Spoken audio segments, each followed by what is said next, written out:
The war had been over for 3 months, but the planet still looked like a nightmare. Dr. Eleanor Rodriguez stepped off the transport ship and immediately felt the crunch of broken crystal.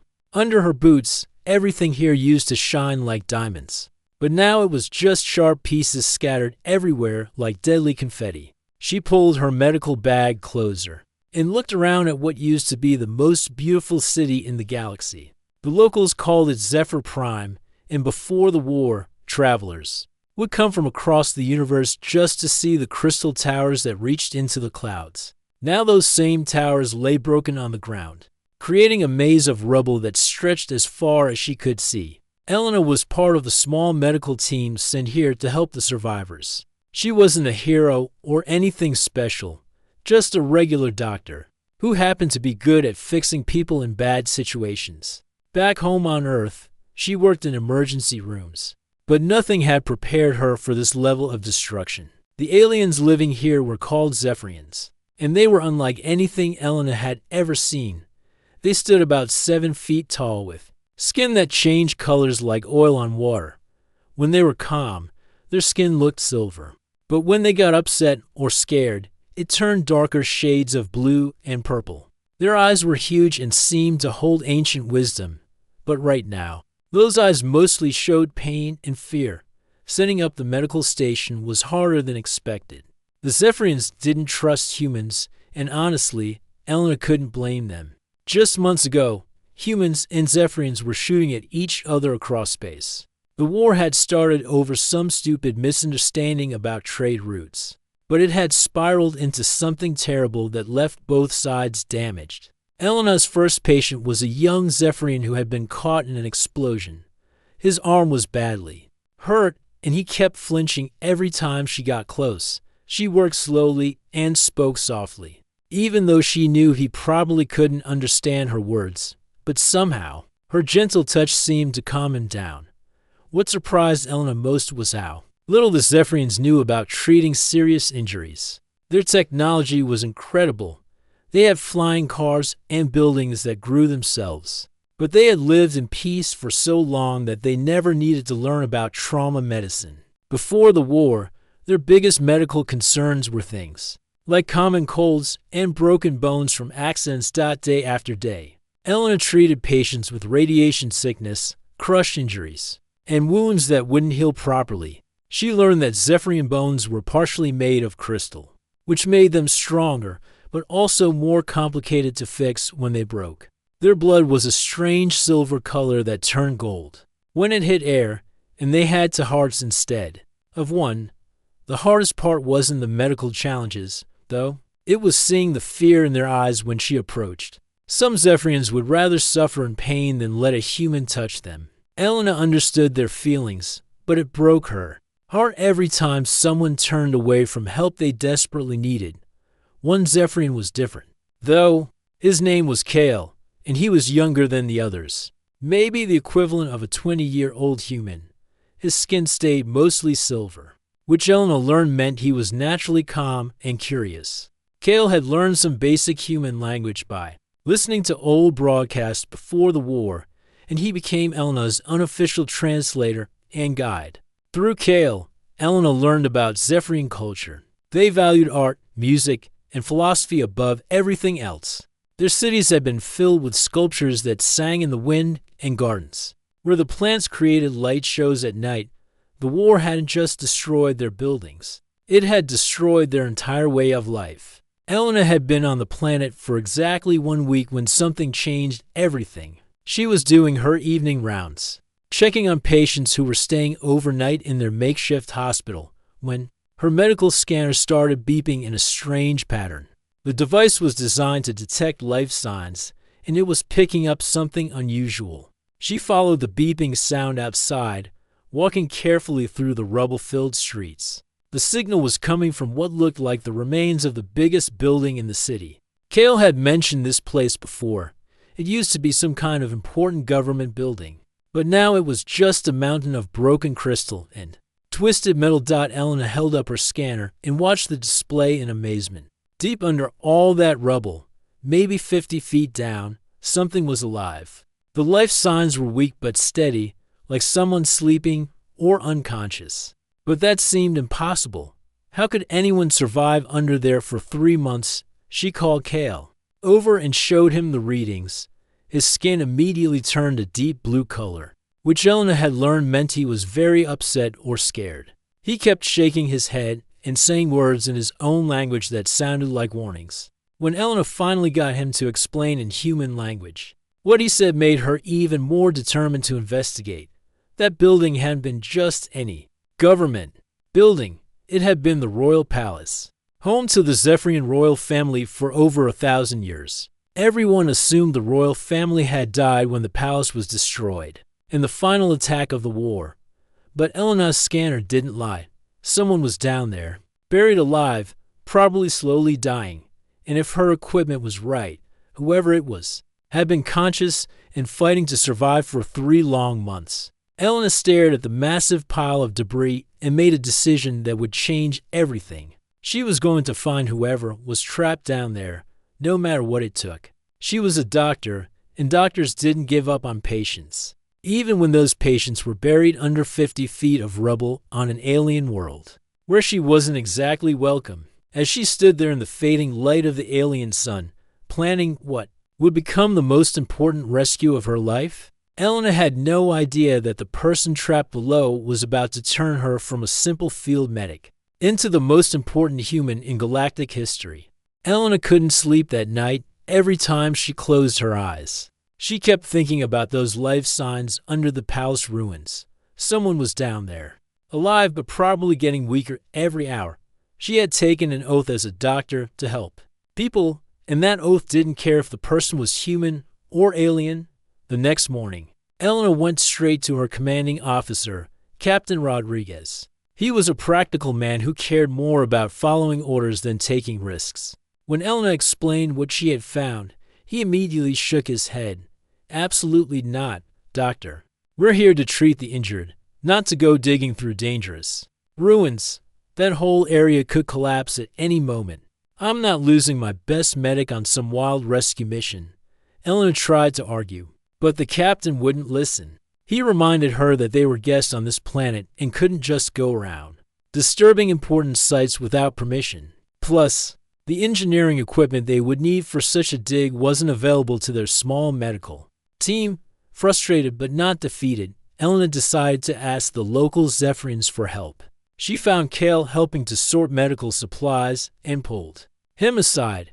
When she explained her plan, his skin turned that worried blue color again, and he started speaking rapidly in his own language. Kale, I need you to help me understand, Elena said gently. Why are you so scared of that place? It's just a building that fell down. Kale struggled to find the right human words. That place. It is where the old ways died, where our heart was broken. The royal family, they were like the soul of our people. When palace fell, our soul died too. Eleanor realized this wasn't just about superstition. The destroyed palace represented everything the Zephyrians had lost, but that made it even more important to rescue whoever was trapped there. Kale, what if someone from the royal family is still alive down there? What if we could save them? Kale's eyes grew wide, and his skin shifted from blue to a shimmering silver white that Elena had never seen before. You really think someone lives? My scanner doesn't lie. Someone is down there, and they need our help. It took Elena 2 days to convince a small group to help her. Besides Kale, she managed to recruit 2 human engineers from the transport ship and 3 young Zephyrians, who were curious enough to overcome their fear. The older Zephyrians wanted nothing to do with the project, warning them about disturbing the dead and bringing bad luck. The work was incredibly dangerous. The palace ruins weren't just lying flat, they were piled up like a house of cards, made of sharp crystal and heavy metal beams. Every piece they moved could trigger a collapse that would bury them all. Elena's team had to work slowly, carefully, removing one piece at a time and checking constantly for stability. The human engineers taught the Zephyrians how to use support beams and safety ropes. In return, the Zephyrians shared their knowledge of how crystal structures behaved when they broke. It was the first real cooperation between humans and Zephyrians that anyone had seen since the war. And as they dug deeper, Elena started to understand just how magnificent this palace had been. The broken pieces they were moving weren't just building materials, they were works of art. Carved crystal panels showed scenes of Zephyrian history, and metal beams were decorated with intricate patterns that seemed to move and flow like water. Kale explained that the palace had been built over many centuries, with each generation of kings adding new sections. The crystal had been grown, not carved, using techniques that took decades to master. Some of the larger pieces they moved probably represented years of work by master artists. On the third day, they found something that made everyone stop working. It was a small crystal sculpture, somehow unbroken despite the destruction around it. The sculpture showed a Zephyrian female with a crown, her arms outstretched in a gesture of protection. Even Elena, who knew nothing about Zephyrian art, could see that this wasn't just decoration. It was a memorial or shrine. "That is Queen Mother Lyrale," Kale whispered, his skin turning a reverent gold color. "She was the most beloved queen in our history, mother to current king. She was supposed to be in the palace when it fell." Elena felt her heart skip a beat. If the Queen Mother had been in the palace during the attack, and if someone was still alive down there after 3 months. They worked with new urgency after that discovery. Elena's scanner showed the life signs were getting stronger as they got closer, which meant whoever was trapped was still conscious and aware of the rescue effort. She started calling out as they worked, hoping her voice would carry through the rubble. On the fourth day, everything changed. Elena was using her scanner to guide the team toward the strongest life signs when they broke through into a pocket of space. Her flashlight beam revealed a partially collapsed room with beautiful crystal walls that still caught and reflected the light. And there, pinned under a fallen beam but very much alive, was a Zephyrian female. She was older than the others Elena had met, with skin that held a deep, rich silver color even in her obvious pain. Her large eyes tracked Elena's movement with intelligence and dignity that seemed unbroken despite her terrible situation. The woman spoke in the ancient Zephyrian language, her voice weak but clear. Kale gasped and immediately dropped to his knees, his skin flashing through colors Elena had never seen before. "What is she saying?" Elena asked, already moving forward. To assess the woman's injuries, Kale's voice was barely a whisper. She says she knew someone would come. She has been waiting for a healer who could bridge to worlds." He looked up at Elena with amazement. "Dr. Elena, this is Queen Mother Lyrale. You have found the heart of our people." As Elena knelt beside the trapped queen and began her medical assessment, she realized that this rescue was about to become something much bigger than saving one life. The Queen Mother's survival could change everything between humans and Zephyrians. But first, Elena had to figure out how to save someone who had been trapped under tons of rubble for 3 months, using equipment designed for human medicine on an alien physiology she barely understood. The real challenge was just beginning. Elena stared at Queen Mother Lyrale and felt a wave of panic wash over her. This wasn't just any patient. This was the most important person on the entire planet, and she was in terrible condition. The heavy beam had crushed both of the Queen Mother's legs, and Elena could see dark silver blood seeping through her torn robes. After 3 months trapped in this position, it was a miracle she was even conscious. "Kale, I need you to translate everything exactly as I say it," Elena said, trying to keep her voice calm. "Tell her that I'm a doctor and I'm here to help her." As Kale spoke in the flowing Zephyrian language, the Queen Mother's large eyes focused on Elena. Despite her obvious pain, there was something incredibly peaceful about her expression. She spoke back, and her voice had a musical quality that Elena found strangely comforting. "She says she has been dreaming of this moment," Kale translated. "She says the spirits told her that a healer from the stars would come when her people needed it most." Elena wasn't sure about spirits, but she knew this woman needed immediate medical attention. The problem was that everything Elena knew about medicine was based on human biology. Zephyrians had different organs, different blood, even different bones.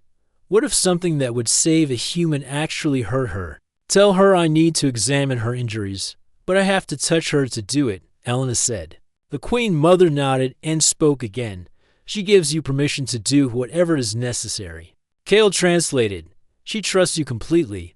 That trust felt like a heavy weight on Elena's shoulders. She started with the basics, checking the Queen Mother's pulse. Zephyrians had two hearts, so Elena had to listen carefully to make sure both were beating properly. One heart felt strong, but the other seemed weaker, probably struggling from blood loss. The leg injuries were worse than Elena had feared. The crystal bones were shattered in multiple places, and the silver blood wasn't clotting properly. In a human, these injuries would require immediate surgery in a fully equipped hospital. But Elena was working in a collapsed room with just the supplies. In her emergency medical kit. As Elena worked, she heard voices outside the collapsed chamber. Kel's skin suddenly turned a deep blue, and he started speaking rapidly to someone Elena couldn't see. Then the voices got louder, and Elena heard footsteps approaching. What's happening? Elena asked. The royal guards are here, Kale whispered. Someone told them we found the Queen Mother. A moment later, the chamber filled with tall figures in flowing robes. These Zephyrians were different from the civilians Elena had been treating. They moved with authority and confidence, and their skin held steady colors of deep gold and silver that Elena had learned meant high social status. The most impressive figure stepped forward, and Elena immediately knew this had to be someone very important. He was taller than the others, with skin that shifted between silver and deep blue like a living metal. His eyes held the same ancient wisdom as the Queen Mother's, but there was also pain there, and something that looked like barely controlled. Anger. The newcomer spoke to the Queen Mother in rapid, urgent tones. Elena didn't need a translation to understand the emotion in his voice. This was someone who had thought he lost her forever. That is King Zorth, Kale whispered to Elena. The Queen Mother's son. He is the ruler of all Zephyrians. Elena felt her stomach drop. She was treating the mother of an alien king who had recently been at war with her people. And judging by the way King Zorth was looking at her, he wasn't entirely happy to see a human doctor touching his mother. King Zorth spoke to Kale, and his tone was clearly demanding answers. Kale responded nervously, his skin flickering between different shades of blue and silver. He wants to know what you're doing to her, Kale translated. He says he will bring Zephyrian healers to take over her care. Elena looked up from her patient and met King Zorth's eyes directly. She didn't need to speak his language to communicate determination. Tell him that his mother will die if she's moved right now. Elena said firmly, her injuries are too severe. I'm the only one here who knows how to treat trauma this serious. Kale hesitated, clearly afraid to deliver such a direct message to his king. But before he could speak, Queen Mother Lyrale raised her hand and spoke in a voice that was weak, but carried absolute authority. King Zorth's expression changed as he listened to his mother. The anger faded, replaced by concern and something that might have been curiosity. What did she say? Elena asked. She told him that you are the healer she has been waiting for, Kale explained. She said that sometimes salvation comes in unexpected forms, and that he should trust her judgment as he always has. King Zorth knelt beside his mother and took her hand gently. Elena could see the love between them, and it reminded her of her own relationship with her mother back on Earth. Despite the differences in species, some things were universal. The king spoke to Elena directly, and though she couldn't understand the words, his tone had changed completely. Kale translated. He says that if you can save his mother, all Zephyrians will be in your debt forever. But he also says that if you fail, tell him I understand the stakes. Elena interrupted. But I need his help. I don't know enough about Zephyrian biology to do this alone. What happened next surprised everyone. King Zorth rolled up his sleeves and positioned himself across from Elena, ready to assist. For the next several hours, the human doctor and the alien king worked together to save the life of the most important person in the Zephyrian world. Elena learned that Zephyrian blood needed a different type of pressure to stop bleeding, and that their crystal bones required special techniques to set properly. King Zorth explained details about royal family genetics.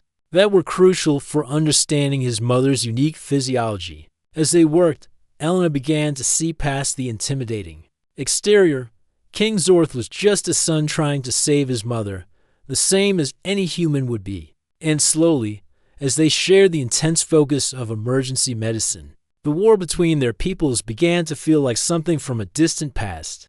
The surgery was the most challenging thing Elena had ever attempted, but she wasn't doing it alone. She had found an unlikely partner in the Alien King, and together they were fighting to save not just one life, but possibly the future of peace between their worlds. The surgery took 18 hours. Elena's hands were shaking from exhaustion, but she couldn't stop now. Queen Mother Liralay's life hung in the balance, and every decision Elena made could be the difference between life and death. King Zorth hadn't left his mother's side for a single moment, helping Elena understand the complex differences in Zephyrian anatomy. The crystal in her bones is different from normal Zephyrian bone structure, King Zorth explained as Elena worked to set a particularly difficult fracture. Royal bloodlines have evolved over thousands of years. Our bones grow in patterns that make us stronger, but also more complicated to repair. Elena wiped sweat from her forehead and looked at the X-ray images on her portable scanner. The Queen Mother's leg bones looked like beautiful, complex geometric patterns rather than the simple structures she was used to seeing in humans. Each piece had to fit together perfectly, like solving a three-dimensional crystal puzzle. "How do you know so much about this?" Elena asked as she carefully aligned to bone fragments. "Every royal child must study anatomy," King Zorth replied. "We need to understand our own bodies because we may be the only ones who can help if something goes wrong." Royal biology is unique. As the hours passed, Elena began to see a different side of the intimidating Alien King. When he thought his mother couldn't hear, he would whisper stories about his childhood, telling Elena about the times Queen Mother Liralle had cared for him when he was sick or injured. His voice would become gentle, and his skin would shift to softer silver tones that Elena realized meant love and tenderness. "She used to sing to me when I had nightmares," King Zorth said quietly as Elena worked on repairing damaged blood vessels. "After my father died in an accident, she was everything to me. She taught me how to be a king, but more importantly, she taught me how to be a good person." Elena found herself sharing stories too. She told King Zorth about her own mother, who had encouraged her to become a doctor even when it meant leaving Earth for dangerous assignments.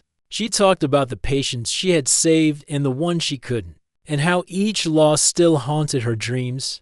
"On my world, we have a saying," Elena said as she carefully stitched together torn tissue. "Healers carry the weight of every life they touch. Your mother has been carrying the weight of an entire civilization. That's probably what kept her alive down there. She knew her people still needed her." King Zorth's skin shimmered with colors Elena had never seen before, deep purples mixed with gold that seemed to indicate profound respect. "You understand her better than most of our own people do." She always said that true healing comes from understanding, not just knowledge. The most dangerous moment came during our 15. Queen Mother Liralay's body began rejecting the synthetic materials Elena had used to repair internal damage.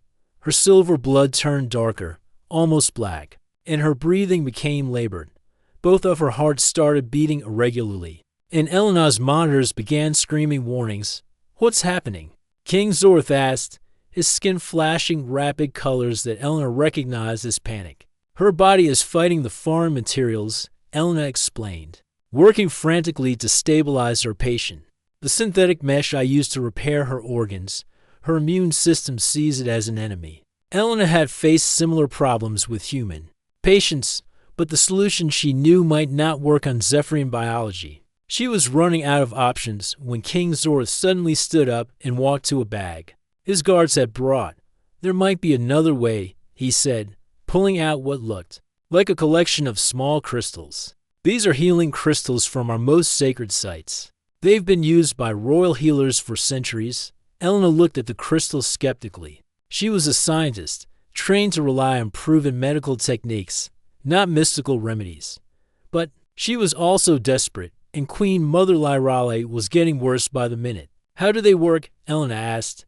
"I don't fully understand it myself," King Zorth admitted, but they resonate with Zephyrian biology in ways that help the body heal itself.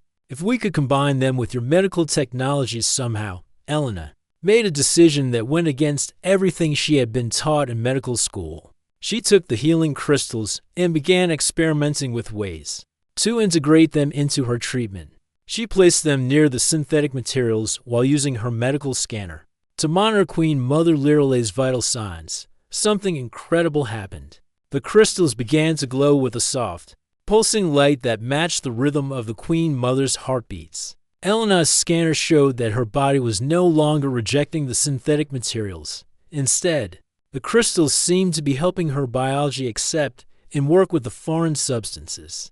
"It's working," Elena whispered in amazement. "The crystals are acting like translators between your mother's biology and my medical materials." King Zorth moved closer to watch Elena's scanner display. "You've created something that has never existed before, a fusion of human science and Zephyrian healing arts." As Queen Mother Liralay's condition stabilized, Elena and King Zorth found themselves talking more freely.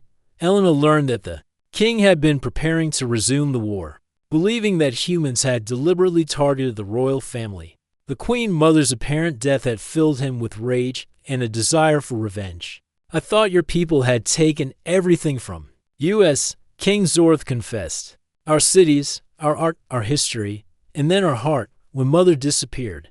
I was ready to fight until every last human was driven from our territory." Elena understood his anger, but she also saw the tragedy in it. "Your mother being alive changes things, doesn't it?" "Everything," King Zorth replied. "She always believed that peace was possible between our peoples. She said that understanding could bridge any gap, no matter how wide. I thought she was being naive, but watching you work to save her life, I'm beginning to think she was right." As the sun rose outside the ruined palace, Queen Mother Liralee opened her eyes fully for the first time since the rescue. She looked at Elena and King Zorth working together, and Elena could swear she saw the alien queen smile. The Queen Mother spoke in her musical voice, and King Zorth translated. "She says that seeing a human and a Zephyrian working together to heal rather than to harm gives her more hope than she has felt since the war began." Elena realized that she had done more than save a life during those 18 hours of surgery. She had helped build a bridge between two worlds, one careful stitch at a time. But the real test would come when the Queen Mother was strong enough to speak for herself and share her vision for the future. 3 weeks had passed since the rescue, and Queen Mother Liralee was finally strong enough to leave the makeshift medical chamber. Elena watched with pride as the Queen Mother took her first steps, using the special walking device they had created. Together, a combination of human engineering and Zephyrian crystal technology that helped support her healing legs. The news of the Queen Mother's survival had spread across the galaxy like wildfire. Both human and Zephyrian worlds were talking about the miracle rescue and the unprecedented cooperation between the species. Elena had become famous overnight. Though she wasn't entirely comfortable with all the attention, "I just did my job," Elena told the reporters who kept asking for interviews. Any doctor would have done the same thing. But Elena knew it was more than that. The rescue had changed everything, not just for her, but for the entire relationship between humans and Zephyrians. Ships from both civilizations were arriving daily, carrying diplomats, scientists, and curious citizens who wanted to see the place where enemies had become allies. Elena was packing her medical supplies, preparing to return to Earth, when Kale approached her with an unusual request. Queen Mother Liralee wanted to speak with her privately before she left. Elena had been hoping for this conversation. She had so many questions about Zephyrian culture and philosophy that she had learned to love during her time here. The meeting took place in a temporary structure built near the palace ruins. Queen Mother Liralee was seated on a simple chair, but her presence made the modest room feel like a royal court. Her skin held the deep silver color that Elena now knew indicated wisdom and calm authority. Double quotes Dr. Elena, the Queen Mother said in carefully practiced human language. "I have been watching you these past weeks. You have shown me something I had only hoped was possible." Elena sat down across from her, still amazed by the Queen Mother's dignified presence despite everything she had endured.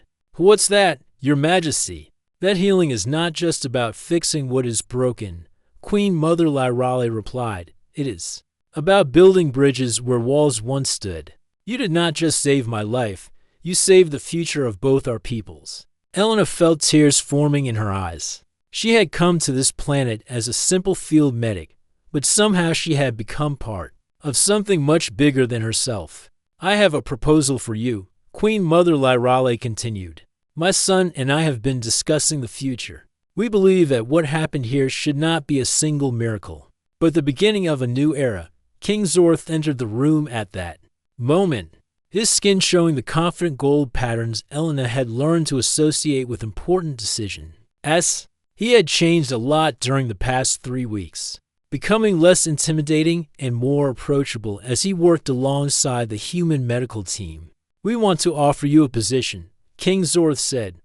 "The first Humans-Ephrian Medical Exchange. Officer, you would help us establish medical protocols that could save lives on both sides, and more importantly, prevent the kind of tragedy that led to this war." Elena's heart skipped a beat. She had been dreading the return to her normal life on Earth, knowing that she would never again experience the sense of purpose she had found here. "What would that involve exactly?" Elena asked. "You would stay here on Zephyr Prime," Queen Mother Lyrale explained. "We would build a joint medical research facility where human and Zephyrian healers could work. Together, you would have full diplomatic status and resources to develop new treatments that work for both species." King Zorth added, "The facility would be built right here, where the old palace stood. From the ruins of war, we would create something that represents hope for peace." Elena thought about her life back on Earth, her apartment, her job at the hospital, her routine that suddenly seemed small and limited compared to what was being offered here. "There's something else," Queen Mother Lyrale said. "We have received messages from other worlds affected by the war. They want to learn about our medical cooperation program. Your rescue of one trapped Queen Mother has started something that could spread across the entire galaxy." Elena realized this was about much more than her career or even her personal happiness.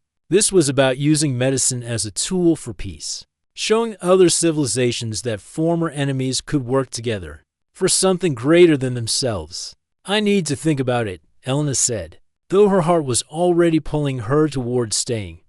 That evening, Elena walked through the ruins where she had first detected the Queen Mother's life signs. The area was being cleared and prepared for construction of the new medical facility. As she stood there, she could imagine the future, human and Zephyrian medical students working side by side, learning from each other and developing treatments that neither species could create alone. Kale found her there as the alien suns began to set, painting the crystal debris in shades of gold and silver. "Have you decided?" he asked. Elena smiled, feeling more certain than she had about anything in her entire life. "Yes, I'm staying.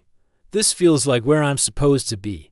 The next morning, Elena sent a message to Earth explaining her decision. She would be staying on Zephyr Prime, not just as a medical officer, but as a bridge between two civilizations that had learned to heal together instead of fight. 6 months later, Elena stood in the courtyard of the new joint medical facility, watching human and Zephyrian students practice surgical techniques together.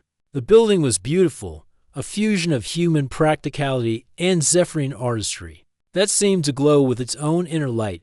Queen Mother Lyrale approached, walking confidently now with only a slight limp as a reminder of her ordeal. She carried a message tablet in her hands.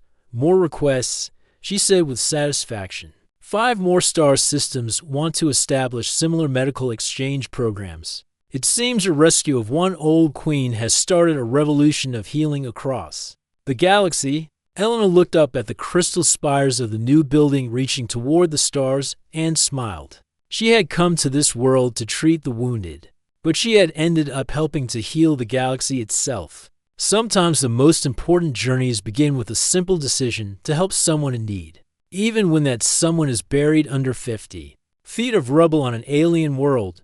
The war was over, but something much better had taken its place, a future where different species could work together to heal instead of harm, one patient at a time.